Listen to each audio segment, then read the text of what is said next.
नमस्कार दोस्तों, स्वागत है आपका एग्ज़ाम वॉरियर में। आज हम 7वीं क्लास करने जा रहे हैं रीजनिंग की। अब तक हमने क्या क्या किया? अब तक हमने straight line sitting arrangement, double straight line sitting arrangement, circle based sitting arrangement कर दिया। तो आज हम करने जा रहे हैं स्क्वायर बेस्ड सिटिंग अरेंजमेंट। अब हमारे पास दो और बचता है, एक रेक्टेंगुलर और एक फ्लोर बेस्ड सिटिंग अरेंजमेंट। तो फिर हमारा सिटिंग अरेंजमेंट का टॉपिक पूरा क्लियर हो जाता है। ये ज़्यादा समय लेगा, क्यों लेगा? 5 नंबर का क्वेश्चन, केवल 5 नंबर का क्वेश्चन इसी टॉपिक से पूछा जाता है। रीजनिंग में सबसे इम्पॉर्टेंट जो मुझे लगता है वो यही पज़ल है। तो चलिए सबसे पहले आज मैं आपको बता देता हूँ स्क्वायर बेस्ड में क्या होता है। सबसे पहले बेसिक सी चीज़ें आपको पता होगी। इसमें क्या होता है कि एक वर्ग आपके पास दिया जाता है, एक वर्ग आपके पास दिया जाता है। इसमें आपको व्यक्तियों को बैठाना होता है। 4 व्यक्ति दिए हैं तो आप इस तरह से बैठा लोगे। अगर 8 व्यक्ति दिए हैं तो कोनों में आपको व्यक्ति को बिठाना होगा, तो आपको कोनों में बिठाना होगा। कई बार क्वेश्चन में पूछा जाता है, यहाँ पर एक ही चीज़ आपने ध्यान में रखनी है, एक ही चीज़ डिफरेंट है सर्कल से, डायगनली अपोजिट। डायगनली अपोजिट क्या होता है? ये और ये कहलाता है आपका डायगनली अपोजिट। बस यही एक डिफरेंस है, बस एक लाइन डिफरेंट है इसमें सर्कल और स्क्वायर बेस्ड सिटिंग अरेंजमेंट में, बाकी सब कुछ सेम है। हाँ, थोड़े से क्वेश्चन इसमें अलग आते हैं, जैसे मैं आपको दिखा देता हूँ। पहला एग्जाम्पल लेते हैं। यहाँ पर क्या कहा है कि 8 व्यक्ति हैं, A B C D M N तथा ओ और पी एक वर्गाकार मेज़ के गिर्द इस प्रकार बैठे हैं, परंतु ज़रूरी नहीं है कि इसी ऑर्डर में। आगे कहा है उनमें से 4 मेज़ के 4 कोनों पर जबकि 4 मेज़ के किनारों पर बैठे हैं। 4 मेज़ के 4 कोनों पर जबकि 4 अन्य मेज़ के किनारों के मध्य बैठे हैं। किनारों के मध्य बैठे व्यक्ति केंद्र की ओर मुँह कर रहे हैं। जो किनारों के मध्य बैठे हैं मतलब कि ये आपका वर्ग हो गया। जो यहाँ बैठे हैं वो केंद्र की ओर मुँह कर रहे हैं, जो कोनों पर बैठे हैं वो केंद्र से बाहर देख रहे हैं। तो अब यहाँ पर क्वेश्चन शुरू होता है। यहाँ से क्या कहा गया है कि किसी किनारे के मध्य में ए बैठा है, मतलब जो ए है वो मध्य में बैठा है। ए तथा एम के बीच केवल एक व्यक्ति है। ए तथा एम के बीच केवल एक व्यक्ति है। तो सबसे पहले हमने क्या करना है कि हमने एक वर्ग लेना है।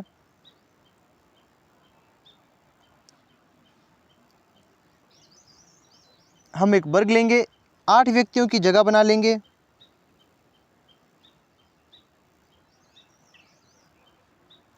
आठ व्यक्तियों की जगह बना ली है। अब कहा है कि जो ए है वो किसी किनारे के मध्य में बैठा है। मध्य का मतलब वो यहाँ बैठा है। हम मानकर चलते हैं, मैंने कहा है कि आपने यहाँ से शुरुआत करनी है, और कहा भी है कि वो मध्य में बैठा है। तो यहाँ पर हम ए को मान लेते हैं। ए को यहाँ मान लिया। अब आगे क्या कहा है? ए तथा एम के बीच केवल एक व्यक्ति बैठा है, मतलब ए जहाँ बैठा है और एम जहाँ बैठा है उनके बीच केवल एक व्यक्ति बैठे हैं। जैसा कि आपको पता है ये व्यक्ति यहाँ को फेस कर रहे हैं और जो कोनों पर बैठे हैं वो यहाँ को फेस कर रहे हैं। ये रूल सभी पे फॉलो होगा। तो यहाँ पर कहा है कि एक और एम के बीच में एक व्यक्ति बैठा है। मान लीजिए एक व्यक्ति एम के बीच में यहाँ भी बैठ सकता है और यहाँ भी बैठ सकता है। तो कहाँ मानकर चलें? तो अब जैसा जानते हो हम यहाँ पर 2 पॉसिबिलिटीज़ मानकर चलेंगे। तो हम यहाँ पर 2 पॉसिबिलिटी मानकर चलेंगे। यहाँ पर भी आपने क्या करना है, 8 व्यक्तियों को बैठा लेना है। जो मध्य में बैठे हैं उनका मुख केंद्र की ओर है, जो कोनों पर बैठे हैं वो बाहर फेस करके बैठे हैं। अब आगे देखते हैं इन्होंने क्या कहा है। यहाँ पे क्या होगा, ए तो हम यहीं लेंगे, लेकिन इस बार हम एम को यहाँ मानकर चलेंगे। आगे क्या कहा गया है? आगे कहा गया है कि बी के दाएं तीसरे स्थान पर ए बैठा है, कि बी के दाएं तीसरे स्थान पर ए बैठा है।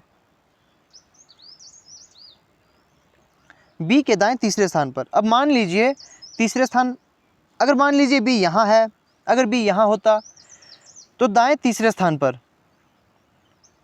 तो दाएं तीसरे स्थान पर, यहाँ पर दाएं लिखा है कि बाएं लिखा है, तो दाएं तीसरे स्थान पर। तो देखोगे आप तीसरे स्थान पर मतलब 1 2 3, ये कंडीशन फुलफिल हो रही है। अगर बी हमारा यहाँ आता दाएं तीसरे स्थान पर, यहाँ पर दाएं तीसरे स्थान पर नहीं आएगा, यहाँ पर बाईं ओर से तीसरा आ रहा है। ये यहाँ पर बाईं ओर से तीसरा आ रहा है, तो यहाँ पर नहीं आएगा। तो एक जगह बचती है, तो बी के लिए एक जगह बचेगी ये वाली। तो यहाँ से दाएं से तीसरे स्थान पर ये आ रहा है, क्योंकि जब ये इस तरफ देखेगा तो ये बाहर की ओर देख रहा है और इसका जो लेफ़्ट है वो यहाँ है और राइट यहाँ है। दायां तीसरा कहाँ है, तो दायां तीसरा यहाँ पर पहला दूसरा तीसरा ए यहाँ पर आ रहा है। तो ये कंडीशन फुलफ़िल हो रही है। यहाँ भी आप देखोगे, यहाँ पर भी आपका बी यहीं पर आएगा, क्योंकि बी यहाँ पर क्या देख रहा है, सेंटर से बाहर देख रहा है और इस तरफ को तो इसका बायां है। तो आगे क्या कहा गया है, आगे कहा गया है कि बी तथा एन के बीच केवल 3 व्यक्ति बैठे हैं। बी और एन के बीच 3 व्यक्ति बैठे हैं, मतलब 1 2 3।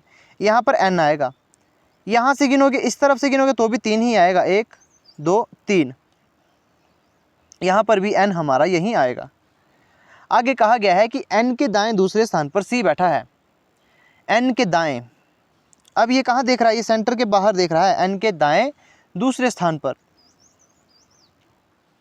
यहाँ लिखा गया है कि एन के दाएं दूसरे स्थान पर सी बैठा है। अब एन का दाएं किस ओर होगा, दायां होगा इसका इस ओर, दायां इस ओर होगा, क्योंकि ये इसका राइट होगा और ये और इस तरफ का हिस्सा इसका लेफ्ट होगा। तो दाएं कितने स्थान पर, दाएं दूसरे स्थान पर यहाँ कहा गया था। एन के दाएं दूसरे स्थान पर सी बैठा है। तो आप यहाँ देखोगे दूसरे स्थान पर कहाँ आएगा,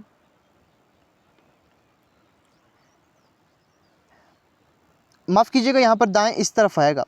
जैसे ये देख रहा है इस तरफ, तो यहाँ पर क्या आएगा, यहाँ पर दाएं आएगा। ये आपका राइट हैंड हो जाएगा, ये आपका लेफ्ट हैंड हो जाएगा। तो दायां आपका इस ओर आएगा, दायां इस ओर आएगा, मतलब दूसरे स्थान पर। तो जो एन है, जो सी है वो कहाँ आएगा, वो सी आएगा हमारा यहाँ पर, सी यहाँ पर आएगा। अब इस वाली पॉसिबिलिटी में भी सी हमारा यहाँ पर आएगा। आगे क्या कहा गया है कि ओ तथा सी एक का मुख एक दिशा की ओर है, मतलब जिस ओर ओ देख रहा है उसी ओर सी देख रहा होगा, या फिर जिस ओर सी देख रहा है उसी ओर ओ देखेगा। तो यहाँ पर ओ आएगा, यहाँ भी हमारा ओ आएगा। आगे क्या कहा गया है, एम ओ का निकटतम पड़ोसी नहीं है। एम ओ का निकटतम पड़ोसी नहीं है, लेकिन यहाँ पर एम जो है ओ का निकटतम पड़ोसी आ रहा है। इसका मतलब है जो ये वाली पॉसिबिलिटी है वो हमारी पूरी तरह से गलत हो चुकी है। हमने इस वाली कंडीशन में एम को यहाँ माना था ना, तो ये हमारा गलत हो गया। तो यहाँ पर ओ एम का निकटतम पड़ोसी नहीं है। आगे क्या कहा गया है कि डी के दाएं दूसरे स्थान पर पी बैठा है, मतलब डी जहाँ पर बैठा है उसके दाएं दूसरे स्थान पर पी बैठा है। अब मान लीजिए आपका डी अगर यहाँ बैठेगा, यहाँ बैठेगा, तो दायां दूसरे स्थान पर, तो ये सेंटर की ओर देख रहा होगा। तो क्वेश्चन में कहा गया है कि डी के दाएं दूसरे स्थान पर पी बैठा है, डी के दाएं दूसरे स्थान पर पी बैठा है। अब ये देख रहा है सेंटर की ओर, सेंटर की ओर देख रहा है, तो ये हो जाएगा राइट, ये हो जाएगा लेफ़्ट। तो डी हमारा यहाँ नहीं आ सकता। डी यहाँ क्यों नहीं आएगा, क्योंकि दाएं, यहाँ कहा गया है कि दाईं ओर, तो दाईं ओर दूसरा यहाँ पर एम बैठा है, तो ये नहीं होगा। तो अगर डी हमारा यहाँ बैठा है तो यहाँ हो सकता है, यहाँ कहा गया है कि दाईं ओर दूसरी स्थान पर, तो दाएं इस, जब ये सेंटर की ओर देख रहा है तो इसका आप समझ सकते हो कि राइट यहाँ होगा, लेफ़्ट यहाँ होगा। तो दायां किस ओर बन रहा है, इस ओर बन रहा है, तो दायां दूसरे स्थान पर, तो यहाँ पर हमारा पी आएगा। यहाँ क्यों नहीं आया, क्योंकि यहाँ पर हमारा राइट इस ओर बन रहा था, तो इस ओर दायां दूसरे स्थान पर एम बैठा है, तो यहाँ पर एम नहीं आ सकता था। तो ये हमारे बैठ चुके हैं पर्सन। तो ये हो चुका है सिटिंग अरेंजमेंट पूरा। अब अपने कमेंट में मुझे आंसर बताने हैं कि डी के दाएं दूसरे स्थान पर कौन है, डी के दाएं दूसरे स्थान पर कौन है, और मुझे आपने बताना है कि जो ए के विपरीत बैठा है, जो ए के विपरीत बैठा है उसके बाएं तीसरे स्थान पर कौन है, बाएं तीसरे स्थान पर कौन है, इसका आपको मुझे। तो चलिए अब नेक्स्ट क्वेश्चन करते हैं जो कि थोड़ा सा एडवांस लेवल का है। इसमें क्या कहा गया है कि एक वर्गाकार मेज़ की चारों ओर कुछ लोग बैठे हैं, 4 मेज़ के कोनों पर तथा 4 भुजाओं पर बैठे हैं। सबसे पहले मान लीजिए ये आपका कोई वर्ग है, तो 4 तो कोने पर बैठे हैं, 4 कोने पर बैठे हैं, 4 भुजा के मध्य में बैठे हैं। इस तरह से व्यक्ति बैठे हैं। जो भुजाओं के बीच में बैठे हैं उनका मुख बाहर की ओर है, जो भुजा के बीच में बैठे हैं वो बाहर की ओर देख रहे हैं इस तरह से। और जो भुजा के कोनों पर बैठे हैं, और जो भुजाओं के कोने पर बैठे हैं वो देख रहे हैं बाहर की ओर। कोनों पर बैठे हैं उनका मुख केंद्र की ओर है। जो मध्य में बैठे हैं उनका मुख है केंद्र के बाहर की ओर, और जो कोने पर बैठे हैं वो अंदर की ओर हैं। जो कोने पर बैठे हैं उनका मुख केंद्र की ओर है। ये कहा गया है क्वेश्चन में। आगे कहा गया है कि 2 महिलाएं भुजाओं के बीच में तथा 2 महिलाएं कोनों पर बैठी है। 2 भुजाओं के बीच में बैठी है और 2 कोने पर बैठी है। तो अब हो चुका है क्वेश्चन यहाँ से शुरू कि ए जी के बाएं दूसरे स्थान पर बैठा है, जो ए है वो जी के दूसरे स्थान पर बैठा है, बाएं दूसरे स्थान पर। जी किसी भुजा के बीच में बैठा है, मतलब जी बीच में बैठा है। अब क्वेश्चन अगर ऐसा आता कि जी भुजा के बीच में नहीं बैठा तो जी हमारा यहाँ भी आ सकता था, यहाँ भी आ सकता था, कहीं भी आ सकता था। तो क्वेश्चन अच्छा तरह से आपने, अगर आप क्वेश्चन इजी लेवल में करना चाहते हो, अच्छे तरीके से करना चाहते हो या फिर आसान बनाना चाहते हो क्वेश्चन को, तो आपने हमेशा, अगर दिया होता ऐसा कि जी कोने पर बैठा है तो आपने जी को यहाँ बैठा लेना था। लेकिन यहाँ दिया गया है कि जी बीच में बैठा है तो जी यहाँ आएगा।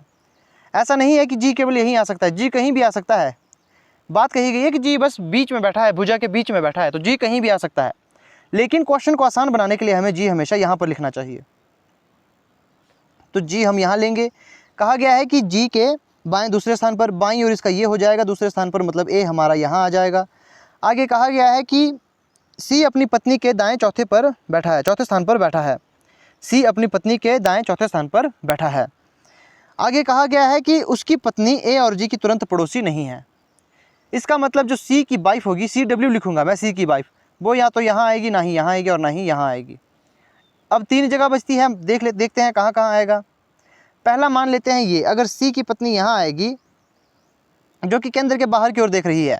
कहा है कि सी अपनी पत्नी के दाएं चौथे पर बैठा है, तो चौथा स्थान मतलब पहला, दूसरा, तीसरा, चौथा, ये तो नहीं आएगा, यहाँ पर ए बैठा है। अगर हमारी जो सी की पत्नी है वो यहाँ बैठा है जो कि केंद्र की ओर देख रहा है, तो अब हमने यहाँ देखना है दाएं चौथे स्थान पर, तो पहला, दूसरा, तीसरा, चौथा, हाँ यहाँ पर सी आ सकता है। अब अगर सी की वाइफ यहाँ पर हो, अगर सी की वाइफ यहाँ पर हो तो वो सेंटर के बाहर की ओर देख रहा है।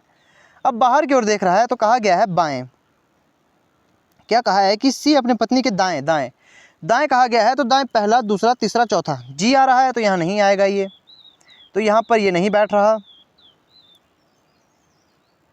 अब अगर सी की वाइफ यहाँ पर है जो कि केंद्र के अंदर की ओर देख रहा है, तो पहला, दूसरा, तीसरा, चौथा, हाँ यहाँ पर सी आ सकता है। तो मतलब 2 पॉसिबिलिटीज़ हमारे पास बन रही है आज भी, तो 2 पॉसिबिलिटी बन रही है। यहाँ पर भी आपने उसी तरह से व्यक्ति ले लेने हैं। जी को आप यहीं बैठाए, ए को भी आप यहीं बैठाओगे। बस आपने इस बार मानना क्या है कि आपने इस बार ये मानकर चलना है कि जो सी की पत्नी है, सी की पत्नी इस बार यहाँ बैठी है, जिसकी वजह से सी कहाँ आएगा, चौथे स्थान पर, दाएं चौथे पर, 1, 2, 3, तो यहाँ पर सी आ जाएगा। ये मानकर चलना है आपने इस बार। सी यहाँ आया। अब आगे क्या कहा गया है कि बी अपने पति के दाएं तीसरे स्थान पर बैठी है। बी किसी कोने पर नहीं बैठी, बी अपने पति के दाएं तीसरे स्थान पर बैठी है। बी अपने पति के दाएं तीसरे स्थान पर बैठी है। मान लीजिए अब तीसरे स्थान पर बैठी है, अगर मान लीजिए बी का जो बी का हस्बैंड है, बी एच लिखूंगा मैं, जो बी का हस्बैंड है, अगर वो यहाँ बैठा है तो वो अंदर की ओर देख रहा है, केंद्र की ओर देख रहा है, क्योंकि कोने वाले केंद्र की तरफ देख रहे हैं। तो बी अपने पति के दाएं तीसरे स्थान पर बैठी है, तो पहला, दूसरा, तीसरा, तीसरे पर तो ए आया है, गिनोगे आप, दाएं इस ओर हो जाएगा, तो पहला, दूसरा, तीसरा, तीसरे स्थान पर तो ए आ रहा है, तो मतलब जो बी एच है वो यहाँ नहीं आएगा। अगर बी एच को मैं यहाँ मानकर चलता हूँ तो ये केंद्र के बाहर की तरफ देख रहा है, तो तीसरे स्थान पर सी आया है, यहाँ पर भी संभव नहीं है। अगर हमारा जो बी एच है, मतलब बी का हस्बैंड, अगर वो यहाँ बैठा है जो कि केंद्र के बाहर की ओर देख रहा है, तो यहाँ कहा गया है कि बी अपने पति के दाएं तीसरे स्थान पर बैठी है। तीसरे स्थान पर आ रहा है क्या, 1, 2, 3, नहीं, यहाँ सी बैठा है। इसका मतलब जो बी का हस्बैंड है वो यहाँ आएगा। और तीसरे स्थान पर, दाईं ओर से तीसरे स्थान पर, मतलब पहला, दूसरा, तीसरा, बी यहाँ पर आ गया। क्वेश्चन में कहा था कि बी किसी कोने में नहीं आएगा, तो बी कोने में भी नहीं है, तो बी हमारा यहाँ पर बैठ चुका है। अब यहाँ पर भी अरेंज करेंगे। यहाँ पर आप देखोगे कि अगर बी का हस्बैंड हम यहाँ मानकर चलते हैं, तो ये क्या देख रहा है, ये सेंटर की तरफ देख रहा है, तो दाईं ओर तीसरा, तो यहाँ पर तो ए बैठा है, यहाँ नहीं आएगा। बी का हस्बैंड अगर यहाँ बैठा है जो कि केंद्र के बाहर की तरफ देख रहा है, तो यहाँ पर आप देखोगे कि पहला, दूसरा, तीसरा, यहाँ पर तो सी की वाइफ बैठी है, यहाँ पर भी नहीं आएगा।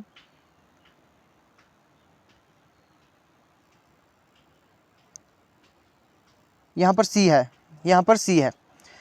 तो अगर हम यहाँ पर बी के हस्बैंड को अगर हम यहाँ बैठाते हैं जो कि केंद्र के बाहर की तरफ देख रहा है, दाईं ओर कहा है कि दाईं ओर तीसरे स्थान पर, तो पहला, दूसरा, तीसरा, बी यहाँ आएगा, लेकिन बी कोने पर नहीं आएगा। क्वेश्चन में साफ साफ कहा है, यहाँ क्वेश्चन में कहा है ना कि बी अपने पति के दाएं तीसरे पर बैठी है, बी किसी कोने में नहीं बैठी। इसका मतलब बी यहाँ नहीं आएगा, बी यहाँ नहीं आएगा, तो बी का पति भी यहाँ नहीं आएगा। तो अब जगह कौन सी बचती है? अब जगह बचती है ये वाली, बी एच के लिए ये वाली जगह बचती है। ये सेंटर की तरफ देख रहे हैं, और सेंटर की तरफ देख रहे हैं तो आपको पता है दाईं ओर कौन सा हो जाएगा, तो पहला, दूसरा, तीसरा। यहाँ पर हम अरेंज ही नहीं कर पा रहे इनको, यहाँ पर हम इन्हें नहीं बैठा पा रहे, क्योंकि यह जगह ही नहीं बच रही। इसका मतलब ये वाली पॉसिबिलिटी हमारी पूरी तरह से गलत है। यहाँ पर एक ही जगह बच रही है बी के लिए, जो कि कॉर्नर की है, और कॉर्नर में कहा है कि बी कॉर्नर में नहीं है। अब यहाँ देखते हैं यहाँ क्या कहा गया है, यहाँ क्या कहा गया है, यहाँ कहा गया है कि केवल डी बी और एच के बीच में बैठा है, केवल डी बी और एच के बीच में बैठा है।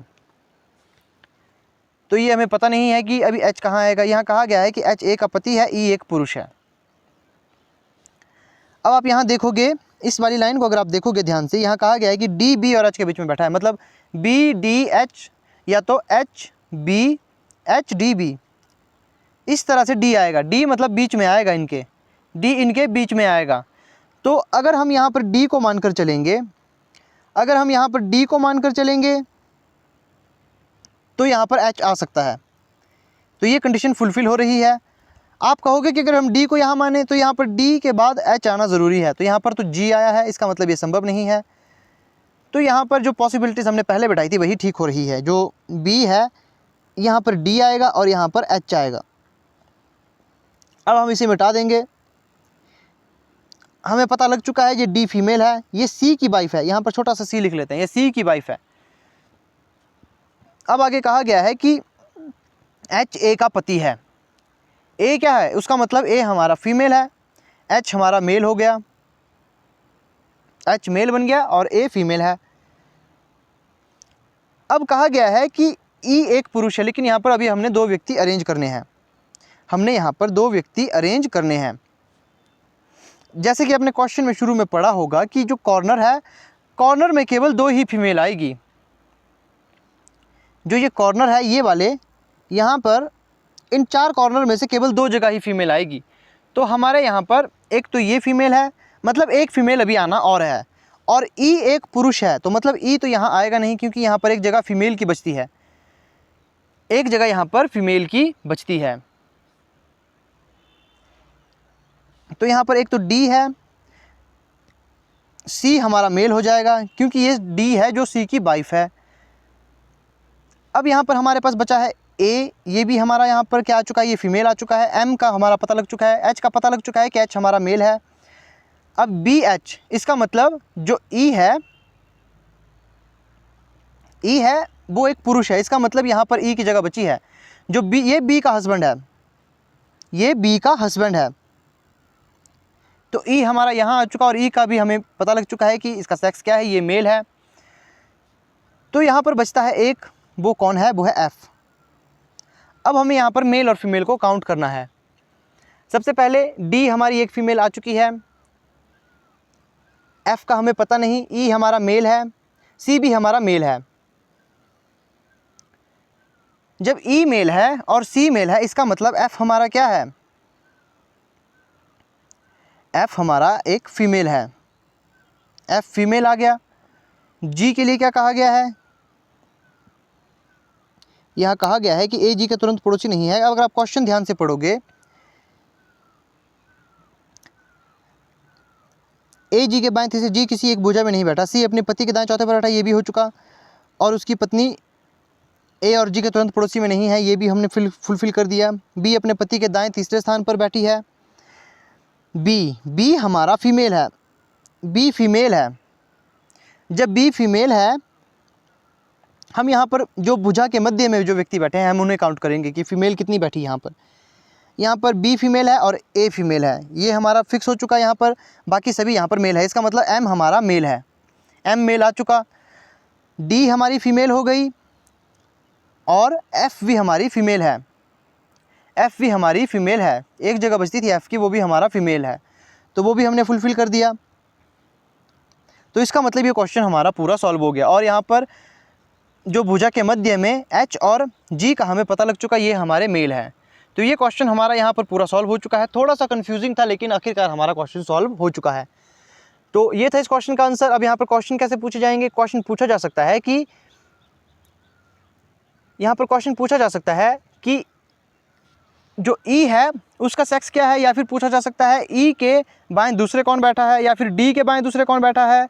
क्वेश्चन ऐसा आ सकता है कि C किस ओर मुख करके बैठा है, या फिर C के विपरीत कौन है, डायगोनली अपोजिट कौन है। इस तरह के क्वेश्चन आपसे पूछे जा सकते हैं। तो सबसे पहले मैं एक क्वेश्चन पूछता हूँ कि D के डायगोनली अपोजिट कौन है। D के डायगोनली अपोजिट कौन बैठा है, और आपने बताना है कि A का सेक्स क्या है, वो मेल है या फीमेल है, आपने ये बताना है। तो ये दो क्वेश्चन आपने होमवर्क करके लाने हैं, कमेंट में ज़रूर बताएं। तो ये हो चुका है हमारा स्क्वायर बेस्ड सिटिंग अरेंजमेंट पूरा। तो हम कल करेंगे फ्लोर बेस्ड सिटिंग अरेंजमेंट, जो कि काफ़ी ज़्यादा पूछा जाता है एग्जाम में। ये सबसे ज़्यादा इंपॉर्टेंट पार्ट है सिटिंग अरेंजमेंट का। तो हम इसे कल देखेंगे। तो मिलते हैं नेक्स्ट वीडियो में। अगर आपको वीडियो पसंद आती है तो लाइक शेयर ज़रूर करें और चैनल को सब्सक्राइब ज़रूर कर लें।